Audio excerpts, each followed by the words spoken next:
கரூரில் 100 நாள் வேலை திட்டத்தின் பொறுப்பாளரை கண்டித்து பணியாளர்கள் போராட்டத்தில் ஈடுபட்டனர். கரூர் மாவட்டம் செவந்திபாளையம் ஊராட்சிக்குட்பட்ட கோவில்பாளையம், இரட்டை மாரத்தான் கோயில், சாந்தாக்குளம் உள்ளிட்ட பகுதிகளில் 100 நாள் திட்டத்தின் கீழ் 100க்கும் மேற்பட்டோர் பணியாற்றி வருகின்றனர். இந்த நிலையில் பணித்தள பொறுப்பாளரான கோமதியை கண்டித்து பணியாளர்கள் போராட்டத்தில் ஈடுபட்டனர்.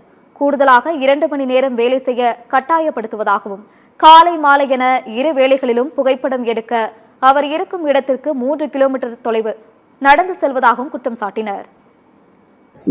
இந்த 100 நாள் வேலை திட்டத்தில் 2 வருஷமாக வேலை செஞ்சுக்கிட்டு இருக்கோம். எங்களுக்கு தொடர்ச்சியாக இப்போ வேலை கொடுத்து இப்போ கிட்டத்தட்ட ஒரு 1.5 மாதம் ஆகுது. இப்போ தான் ஒரு 6 நாளாக வேலை கொடுத்துருக்காங்க. அப்புறம் அவங்களுக்கு தேவைப்பட்ட ஒரு சடத்தை மட்டும் போட்டுக்கிறாங்க வேலைக்கு.